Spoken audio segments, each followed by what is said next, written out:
Thanks for being here. This is Tough Fact. The fall 2 days of AI, and now what are you going to learn from us? We'll see what we can do. All right, so Daphne, you want to introduce yourself? Sure. Hi everyone, I'm Daphne. I do marketing for Russell and Alexander, Collaborative Family Lawyers, based out of Toronto, Ontario. And I'm Russell. I've been a lawyer for about 25 years. We do divorces and help families who are going through separation and divorce. That's our main focus. So Daphne and I were coming in from the airport. We asked ChatGPT for an icebreaker. This is what it came up with. Marketers said we needed a wild campaign for our Canadian law firm. So now we have a beaver answering our FAQs. It's ChatGPT, not me. You did find it quite funny. So, show of hands, how many are marketers in here? All right, and then we have law. Okay, what do you do in legal? Personal injury. Personal injury, okay. Both. And anything else? No. So law and maybe marketers. Okay, so this is a great example of what I want to talk about. Everybody knows the story of the Swiss Army knife, and I actually got one sent to me. Let's see if I can get it out of my pocket. So it was designed by the Swiss in 1880 to do two things: to help the soldiers open cans of food, and also to give them a screwdriver to clean their weapons so they can fight the next day. So this is the genesis of this. So it was kind of interesting. They had a problem. They needed. Well, hang on a minute, Russ. Okay. You know we're in Texas, right? Right. And everything's bigger in Texas. Oh, So you're talking about a Swiss Army knife. No one can see. Oh my. All right. So you have a problem. You have a tool. Daphne's got a bigger tool than mine, and then you get a benefit. That's sort of the analysis we go through. That's the analogy of the knife. AI is a little bit different. AI, we have this fantastic tool. Now we got to decide what problems can it solve for us and our businesses and our clients, and what are the benefits are going to be. So that's where we get this knife from Daphne. This is sort of like the Swiss Army knife of AI. You've got all these tools. You want to figure out how you're going to use it. So we're going to talk about how we're using tools to solve problems in the legal industry. We're going to talk about three things today: clients, marketers, and legal professionals. The marketer is going to be the majority of our presentation. But I thought this would be a good way to go through it in terms of understanding the client's journey, whether it's somebody going through divorce or whether you're representing a law firm and you're selling the marketing services. Gives you a sense as to how we're doing it, and giving you real life examples of what we're doing. Then maybe you can take something away from that. So we're going to talk about clients first. Lawyers' clients have many pain problems. Anybody been here through a divorce, or family or friends who've been through a divorce? It can be kind of a crappy process to go through. Some of the major pain points are delay, costs. Everybody's complaining it costs too much, it takes too long to get a court hearing. Finding information, questions, communication, uncertainty. Clients feel overwhelmed, and it's hard to manage their expectations as professionals. And I'm sure personal injury clients go through the same set of pain points. So the problem: client needs to find information and do research. So we're using ChatGPT and Eli to do blogs, videos, and FAQs. They can come to our website, go to our blogs, kick the tires, get some information, and we're relying on AI to do that. Daphne's going to give you some great examples on how we actually do that. Clients need to find information about law firms and their services. So we use chatbots. People can get information late at night, find out about our services. They need to find a good lawyer. So recommendations from friends, colleagues, social proof. Most of us go to reviews before making a purchase. For example, the Army knife had 700 reviews that I looked at. So you have social proof and testimonials. We're using AI to cover off that pain point for clients. Telling your story effectively to an industry that uses strange language or terms. Sometimes they say lawyer speaks the king's English. We'll say we're going to equalize family property. That's just a fancy way of saying we're going to share your property. But for the layperson without legal training, they may not know the language to use when trying to tell their story, so we use form fills. And we make it really easy for the client to tell the story. That ties into the AI that we incorporate when we take other steps on their behalf, because we already have background information. Getting an appointment with a lawyer, I've heard it can take weeks. It's a pain in the ass scheduling. Lots of calendars that you can use. We use Outlook. Lots of other tools to get your appointment. So here's where the fun stuff comes in. Marketing. I'm going to give Daphne the clicker. Thank you. And hide the knife. So my Swiss Army knife is pink, not because I'm girly, but because when I went to Switzerland when I was a kid, they actually gave me a little Swiss Army knife with my name on it. It was hot pink. So that's just kind of a tribute to that. I didn't know that story. There you go. So one problem marketers have is with image generation. Stock photos are just not very relatable. They're overused. So our solution to that is Midjourney, where the possibilities are endless. You can make some really realistic looking stock photos, tailor them to your needs. And my tip would be learning the right prompts.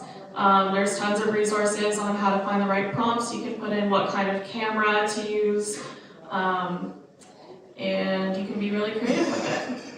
So this is one of the creative things that we did. Justin Trudeau just got, recently was separated and is getting divorced.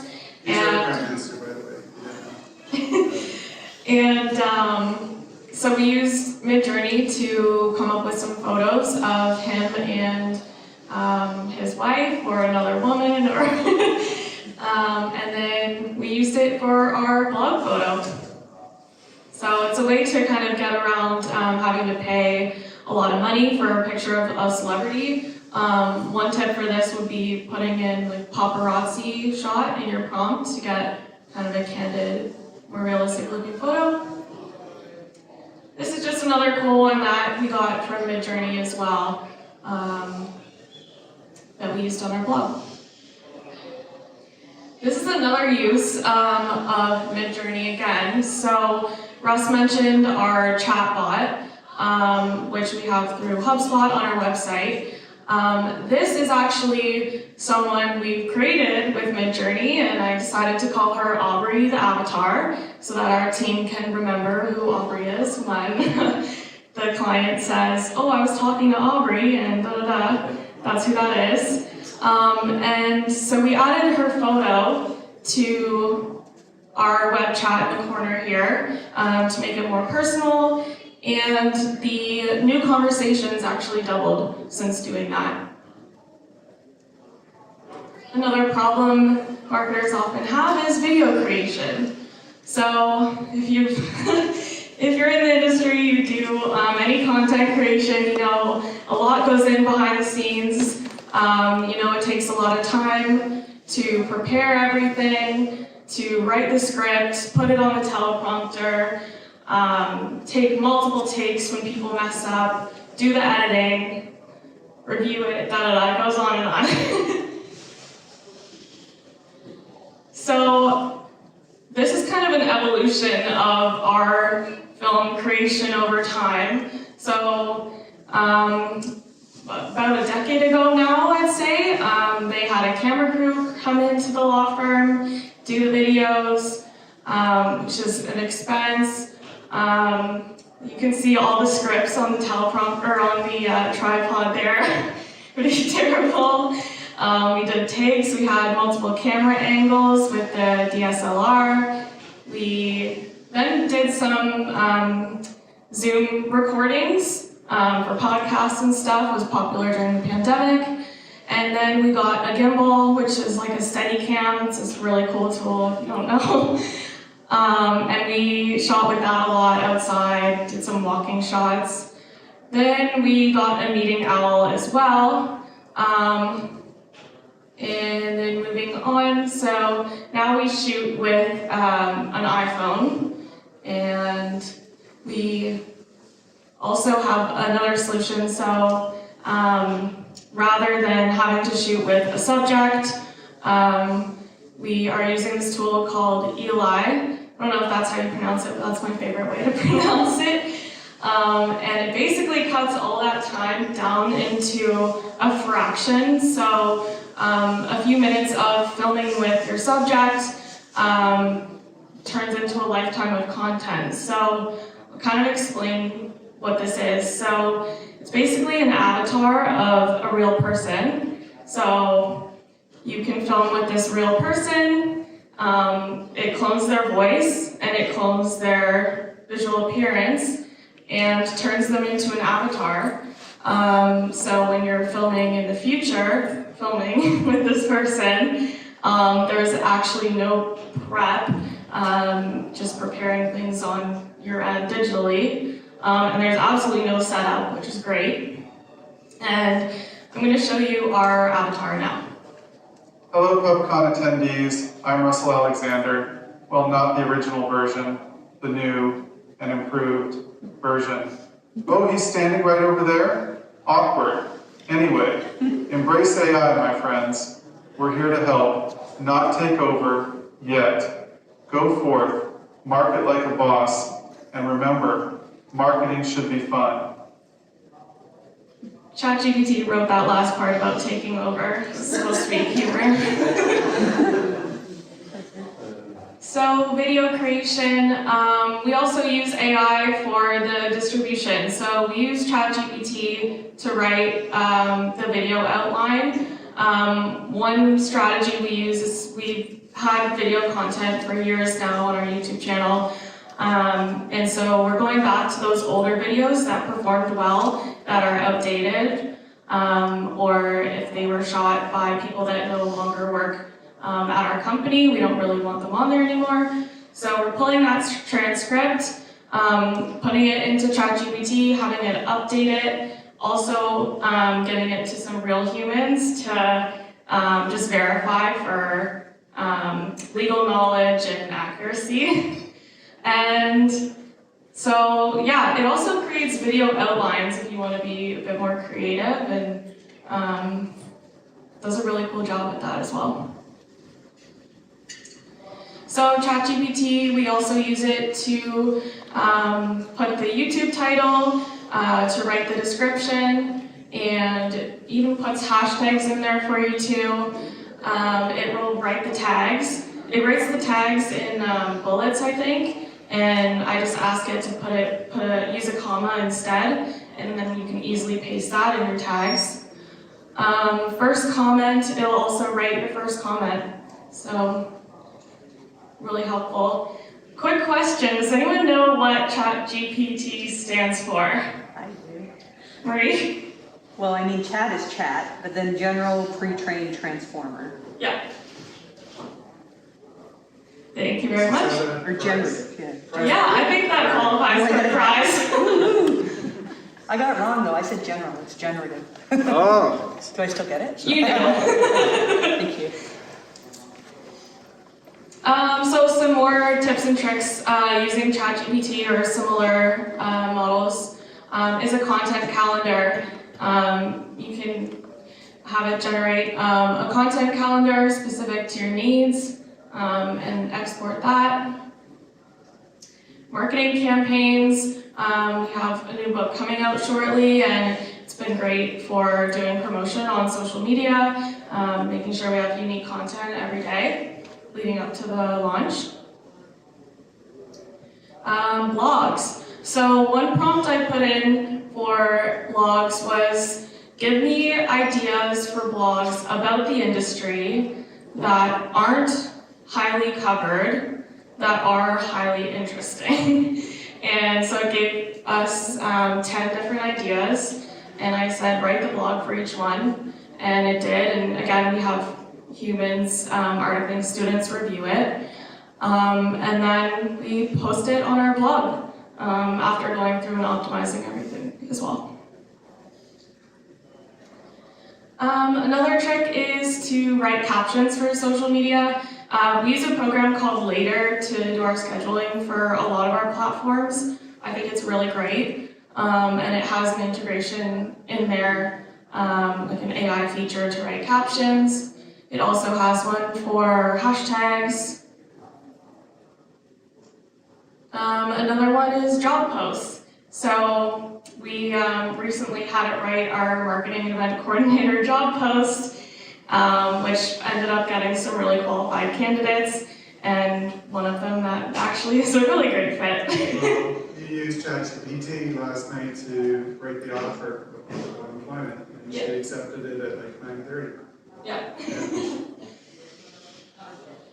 Yeah, we'll have to tell her that eventually.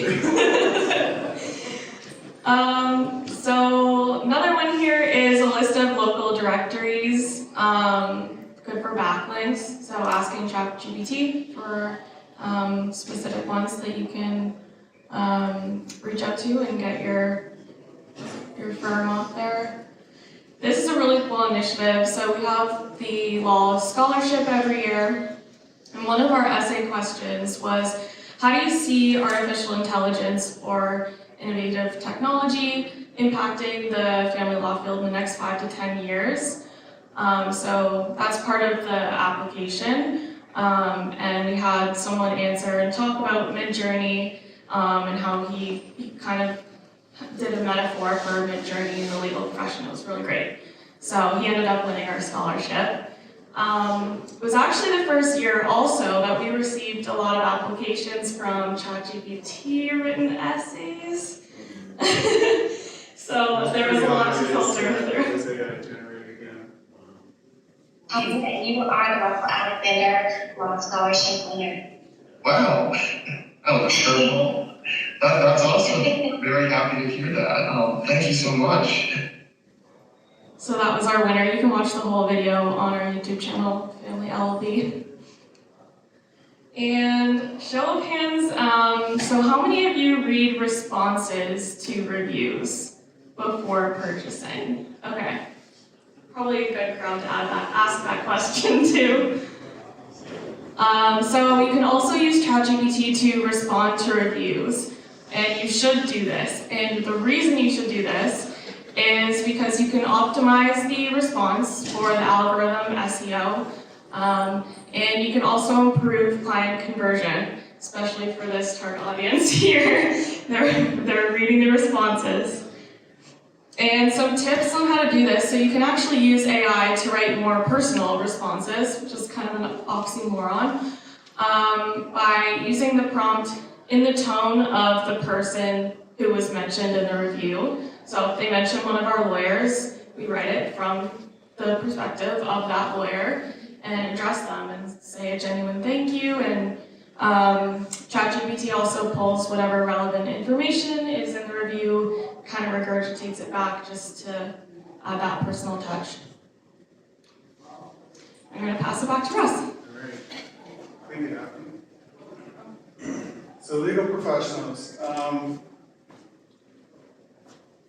So this is going to have a lot of implications for the legal profession. In my view, it's going to improve efficiency, reduce costs, improve access to justice. It's going to give lawyers the ability to serve more clients. If I go to divorce court in person, I'm there for 5-6 hours. If I can do it by Zoom and use technology, it's a 45-minute hearing. So I have 5 hours to help other families, where otherwise I'd just be sitting in court waiting my turn. I think it's going to result in the evolution away from the billable hour. Lawyers are hooked on the billable hour. They just don't want to let it go. So we're probably going to be seeing us moving to fixed fees. So if it takes me 3 hours to do your court document, I can now do it in 2 minutes. It's probably a better business decision for me to do it for a fixed fee than a billable hour. We're probably going to see the unauthorized practice of law, so people overseas providing legal advice in your state or your province, wherever you live. And it's going to be very hard for professional bodies to regulate that once the horse is out of the barn. And we need to be mindful of our rules of professional conduct. Currently, they apply, but they may need to be updated and tailored to address specific problems with using AI. So, managing change is a big problem. If you own a law firm or if you work, your clients are lawyers, There's going to be fear, people don't like change, job losses, moving away from the billable hours is going to be huge.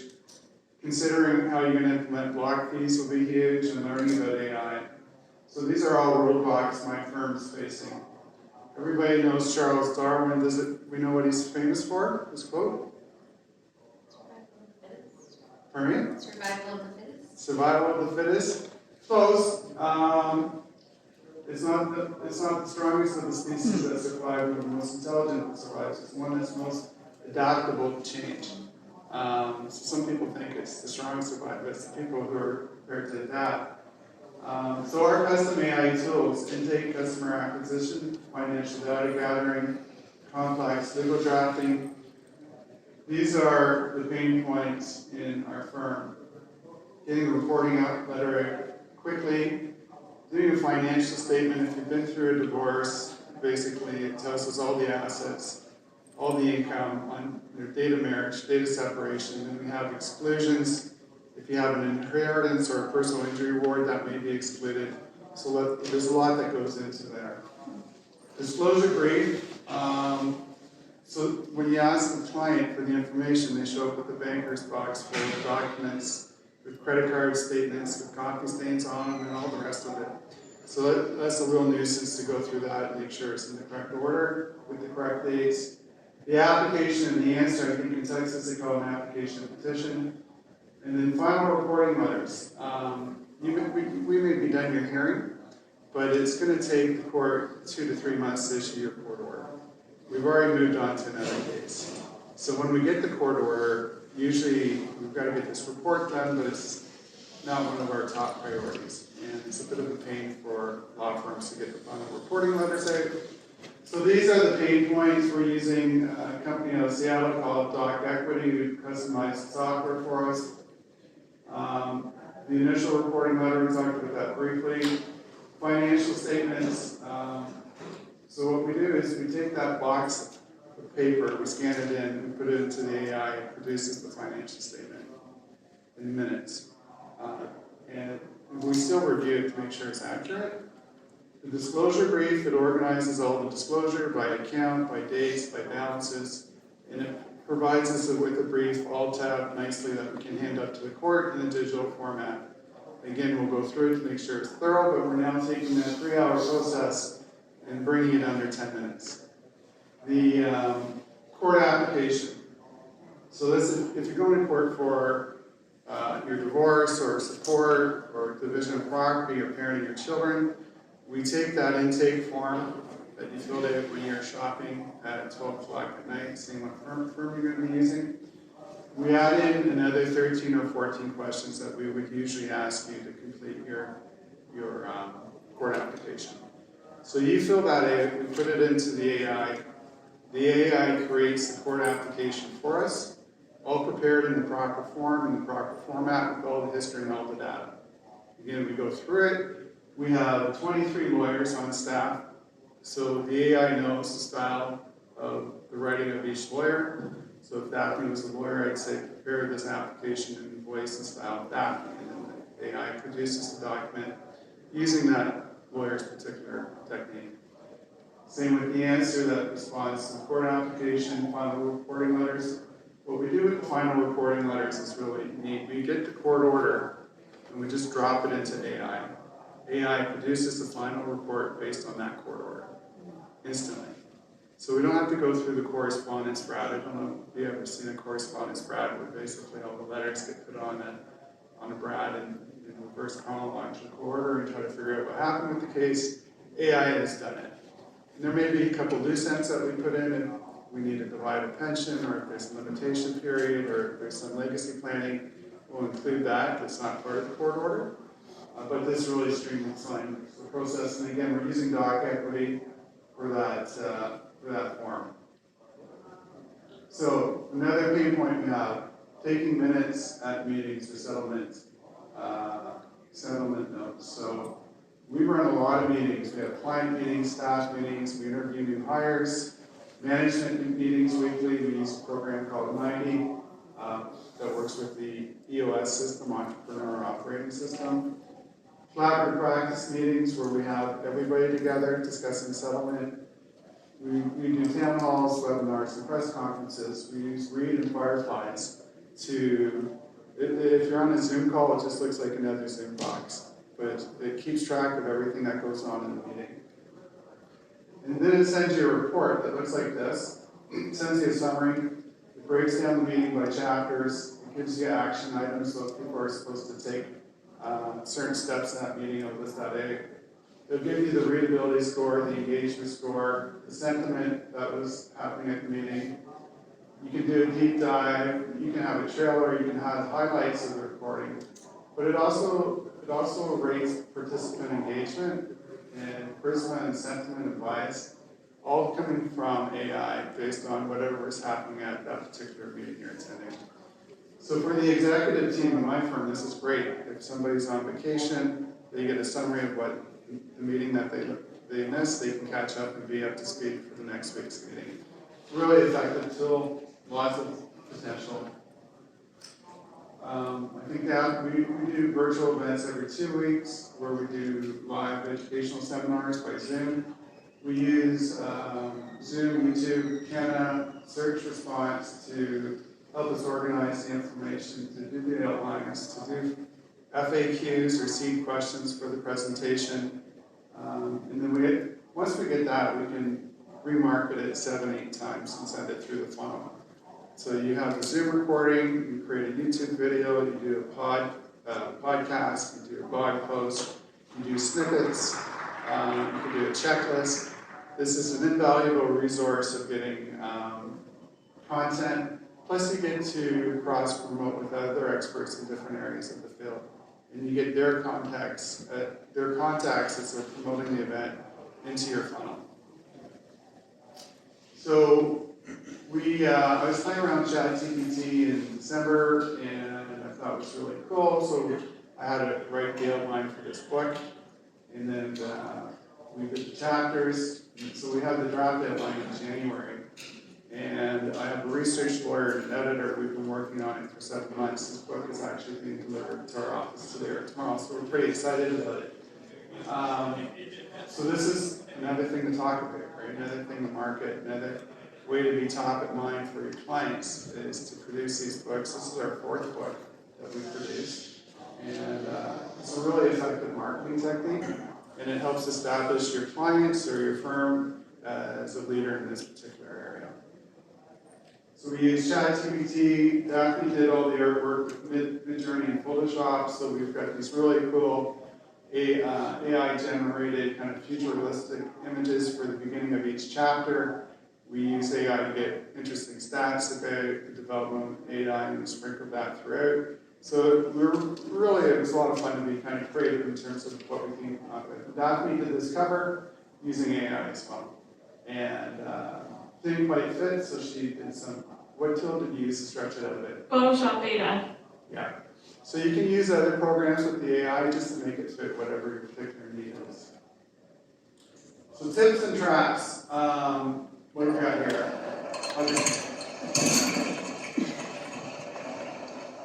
Oh, next time they come by, grab me a Heineken, yeah? All right, what movie is that from? Wedding Singer. All right, this is the prize, Wedding Singer. All right, so, Avianca, has anybody heard about this case? So, somebody was injured with one of these carts on a plane, and the lawyer was having an issue with the limitation period between the state limitation period and the federal limitation period. And they went and used ChatGPT to do their research to prepare the brief for the judge. And ChatGPT created 6 fake cases for the brief. And it also created fake cases within the fake cases, all with proper citations. The only problem is the opposing counsel and the judge couldn't find the cases in Westlaw or anywhere else. And things went very badly for that lawyer. You got lots of press, but for the wrong reasons. So, teaching moment, don't use AI to do your research, because it'll come up with something like this unless you're going to verify it. And this creates another pain point for my firm, because we talked about this case, and now lawyers are or ghosted, right? They don't want to touch it because they don't want to be like this guy. Deep fakes, so I'm not sure if everybody's seen the story. Now we have like my avatar, deep fake audio calls with voice replication. We're seeing deep fake video calls. So this could come from your client might receive it from you. It's a whole another level of deep fakes we need to be mindful of. All right, wrapping up, final takeaways and predictions. Is it still my turn? Yep. Okay. So, 2006, I got talked into moving, or 2005, I got talked into opening my second office by a Yellow Pages sales rep in the community, an hour south of me, 200,000 people. Great for them because they get to sell me 3 more directories. And back in the day, I don't know if anybody remembers Yellow Pages, only the big firms could get the multiple page color ads. You'd be spending like 10 grand a month, and if you didn't pay, they'd cancel your phone, right? It was really nasty. So I moved I opened the second office, we bought 3 more ads. I think we're spending $13,000 a month on Yellow Pages. I didn't even know if the phone's gonna ring. 2-3 years later, Google was starting to make some traction. And Yellow Pages was competing with Google by just putting banner ads on their homepage. And they had an opportunity to buy Google, but they didn't. And now, who uses the phone book anymore, right? It's incredible. So my prediction is Google's going to be sitting in that chair, and the elephant's ChatGPT. I think, Google server like a pony, they sell search, paid search, but that's it, right? The ChatGPT can give you a better search answer customized to your family. So let's just say you live in Texas, and you have a 17-year-old daughter and every child with special needs, and you put your income in, and you ask ChatGPT what's the result going to be. It's going to give you a customized result based on your family, in terms of what you should be seeking, what services are available for your family, what's going to happen if you go to divorce court, what's the parenting schedule going to be, what you might. Google can't do that. Google will give you some paid search results for the lawyers that spent the most on PPC, and some organic search results, which may or may not be relevant, but it's not certainly going to answer all the questions that ChatGPT can. So I think this is where we're at right now. My opinion is Google's in a lot of trouble, and I don't know if they're going to be able to catch up. But it reminded me of the Yellow Pages when Google was starting off, and everybody at the Yellow Pages thought they had the market cornered, and there's no way this Google thing is going to change people using the phone twice, but they did. I think this was yours. Yeah, thanks. So some of my wild predictions.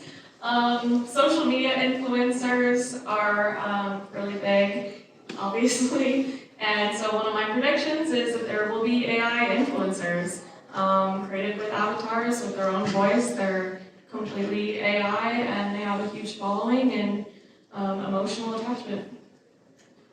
Stock video generated by AI would be super cool. I don't know if anyone knows this is already a thing. It kind of is, yeah. Any tools you can recommend? Google. Google, okay. Google Ads, you can, it started about a month ago. Okay, really cool. I'll have to look into that. AI film directors. So there's a tool called Orson, and it's basically a film director that's AI.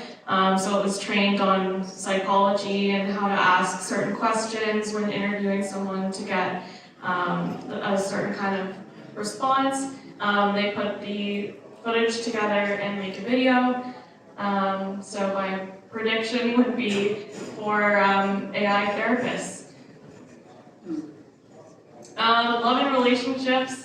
I think people are going to start falling in love with AI if they haven't already. It's definitely kind of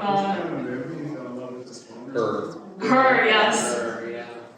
So let's go into the real world, and if you fall in love with AI, maybe you'll get divorced with it too.